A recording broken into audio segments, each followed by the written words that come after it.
Good afternoon. Officer Marcus Vasquez, Public Information Officer with the Sacramento Police Department.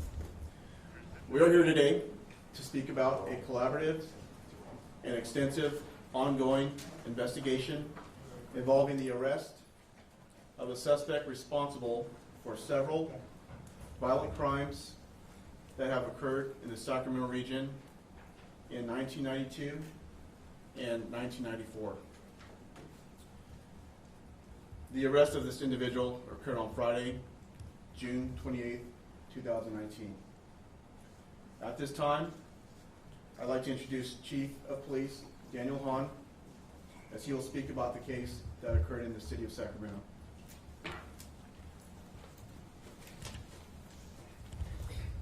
Good afternoon. Between May of 1992 and March of 1994, 3 women in the Sacramento region were victimized by the same violent sexual assault suspect. These assaults occurred in the city of Sacramento, the county of Sacramento, and the city of Davis.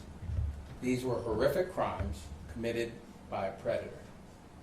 In the case that occurred in the city of Sacramento on March 23, 1994, the female victim returned to her East Sacramento home around 9 p.m.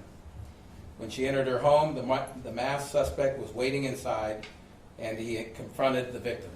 The suspect physically attacked her, bound her, and sexually assaulted her multiple times prior to fleeing her home. You will hear a brief description of the other incidents by my colleagues in a few minutes. We knew these crimes were all committed by the same suspect because they were linked by DNA left at each of the 3 crime scenes. Although we knew the suspect's DNA profile, there was no match in the criminal database. So for decades, the identity of the attacker was unknown until recently. Today, I'm happy to announce that we now know who the suspect is. After months of investigations by the Sacramento Police Department and all the agencies standing behind me, we were able to use genetic genealogy to help identify our suspect. Without our ability to use DNA and genetic genealogy, we would not have this predator in custody right now, and maybe never would. In addition to the DNA and genetic genealogy, this case would not have been solved without the hard work and dedication of our detectives, crime scene investigators, the DA's office, and the other agencies you see here today. Specifically, in March of 2000, retired Detective Pete Wilhover, behind me, and then Deputy DA Anne Marie Schubert obtained the first John Doe arrest warrant in California based on DNA.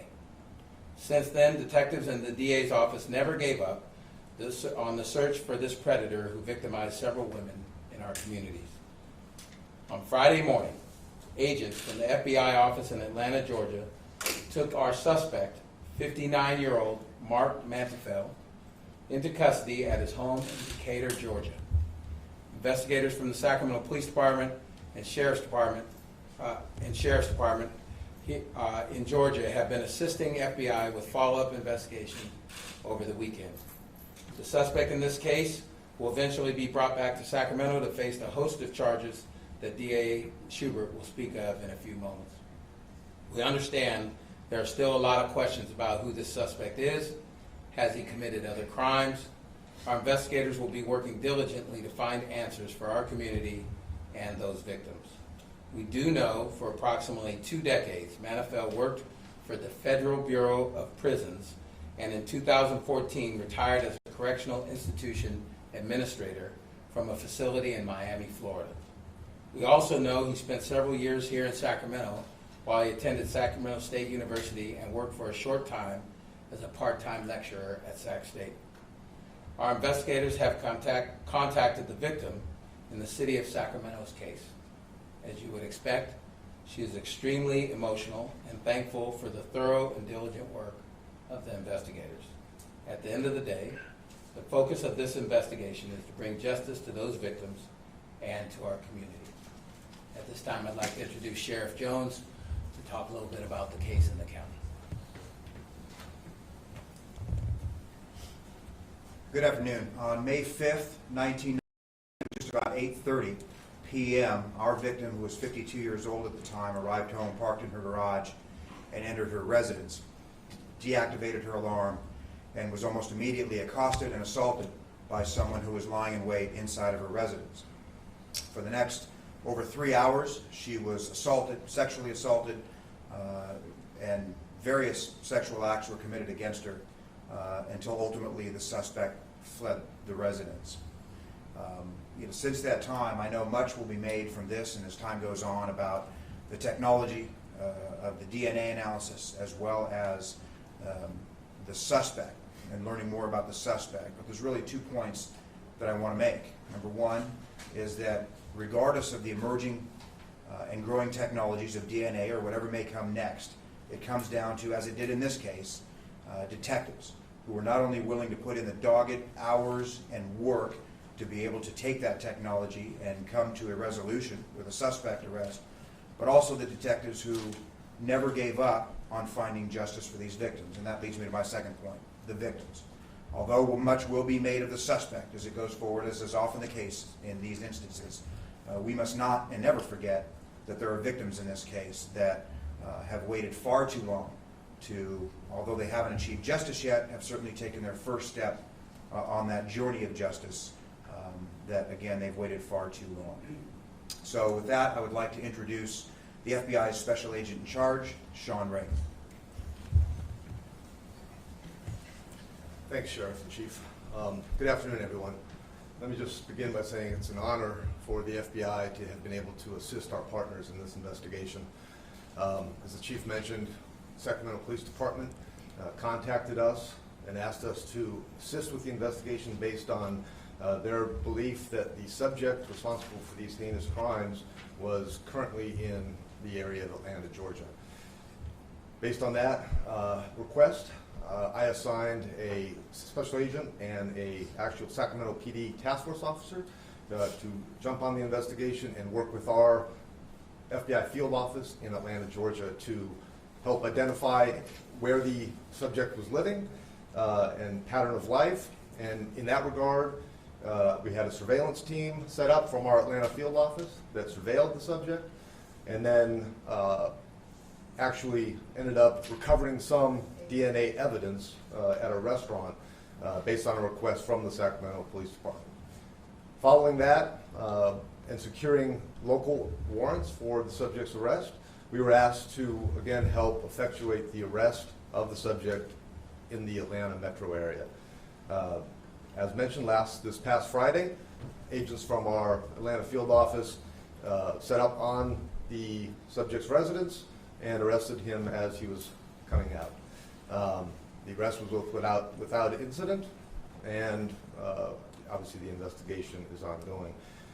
So again, honor for us to have been able to help, and I would just like to echo what was said before and thank my partners in the law enforcement agencies behind me for sticking with these investigations over decades and not giving up, not losing sight of the victims that are out there, and bringing someone that we believe is responsible for these crimes to face justice, and hopefully bring some solace to the victims. So I thank them for their steadfastness and their commitment to this, and all the men and women in these different agencies that never give up in any of the investigations that they're committed to working. And I'd like to thank my Atlanta field office, because they dropped everything to make this case a priority for crimes that occurred in California, across the country, and they dedicated significant resources to assist. So I wanted to publicly thank them for their involvement. Thank you.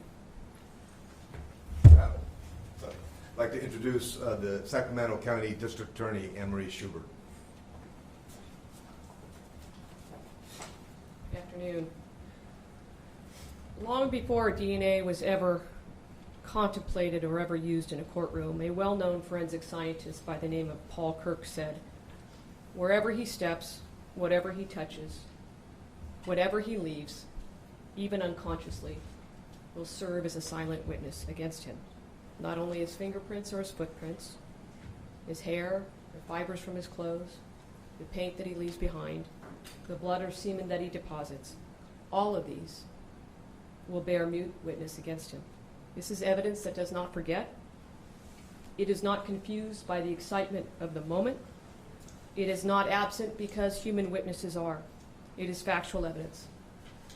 Only human failure to find it, to study it, and to understand it will diminish its value.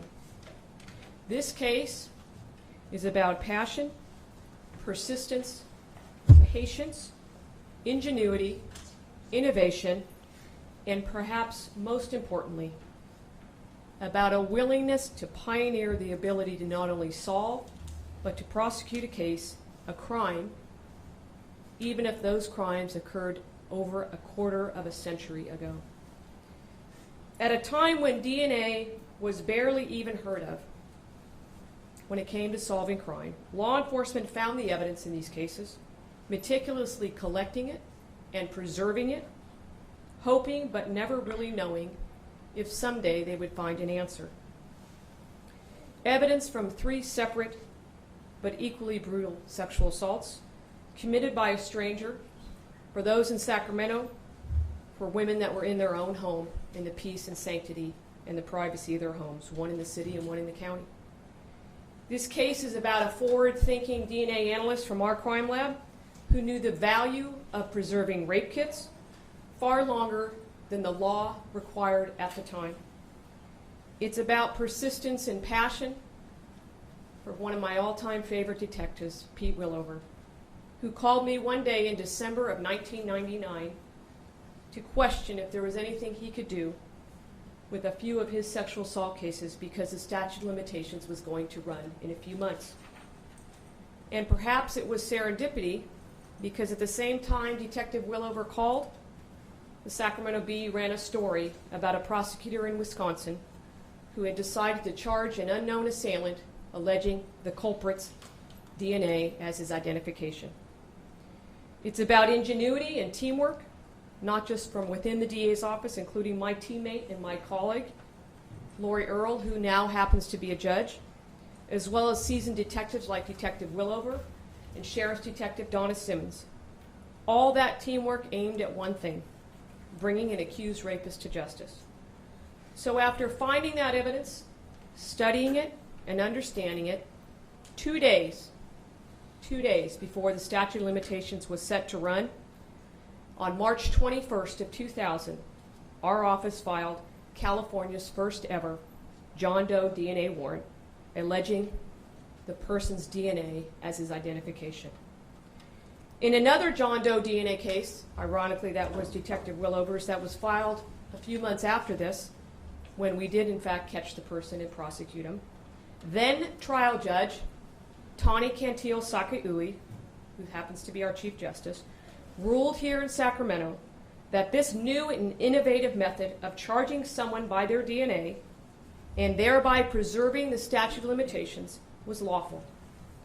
As Judge Cantil Sakaui said over 18 years ago, given today's changing addresses of a mobile society, addresses aren't good either. Anyone can tell you that when you go serve a warrant or look into a computer system, there are 3 addresses. Additionally, given today's cosmetic surgery choices, I know it can change body shape, face structure, hair, and eyes. I don't know what, in fact, is a true identifier. But in my opinion, it certainly appears today, as of today, DNA is unalterable in the year 2001, 18 years ago. And it appears to be the best identifier of a person that we have. So for 19 years, we have waited to put a face to that DNA profile. For the victims in this case, they have waited well over 2 decades to put a face to the man who sexually assaulted them. And then, a little over a year ago, came this concept of investigative genetic genealogy, the latest and perhaps the greatest advancement to help law enforcement find the truth and solve violent crime. Through extraordinary collaboration and persistence, the name and the face of that profile has revealed itself. Here in Sacramento, our complaint was filed in March of 2000. In that complaint, we have charged Mr. Manteufell, the face of that profile, in count 1 with the crime of torture against the crime involving the county's case with the use of a knife. In count 2, he's charged again with torture involving the case involving the city's victim, including the use of a knife. Counts 3 through 6, involving the city case, multiple counts of rape, plus infliction of great bodily injury with the use of a knife. Count 7, count of sodomy against the same victim in the city of Sacramento, plus the infliction of great bodily injury and the use of a knife. That John Doe DNA profile is Mark Manteufell, and when he is brought to Sacramento, his true name will be added to that complaint. So in essence, this case represents so much. The dedication of law enforcement, the critical importance of keeping rape kits and testing those kits no matter how long ago those crimes occurred, the need for passion and persistence, and a desire to pioneer our law enforcement tools so that violent criminals can be identified and brought to justice, even if that happened decades ago. This has been an extraordinary team effort by so many people over so many years. Sacramento Police Department, the Sheriff's Department, our crime lab, the FBI, and the DA's office, with one aim in mind, and that is to bring justice to these victims.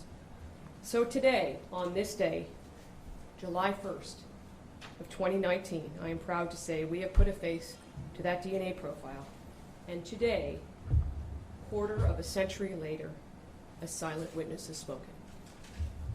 And with that, I'd like to introduce Yolo County District Attorney Jeff Reisig.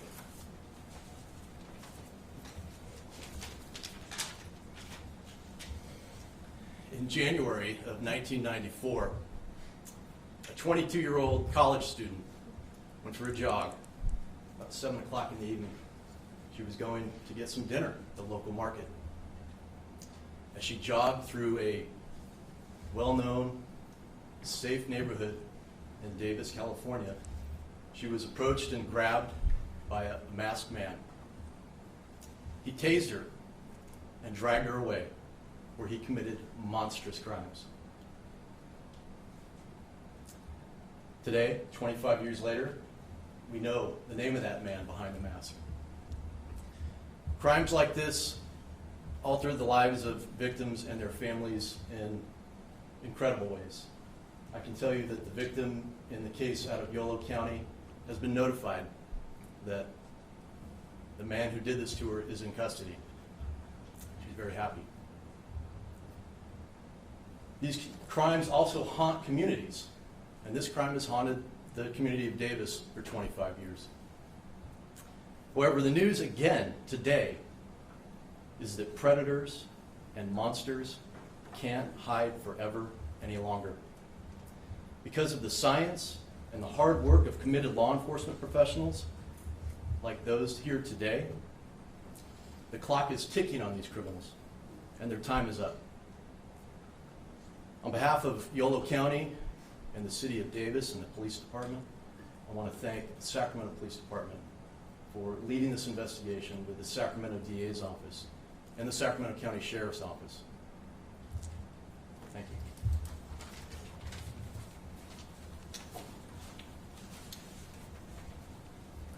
At this time, we'll take any questions. One at a time, please. Can we identify the DNA metric with which you were able to connect this suspect? I know with the East Area Rapist, it was the GEDmatch service. I'm wondering if we can elaborate a little bit more on how that was done. At this time, we can't answer that question. Again, the investigation is still ongoing.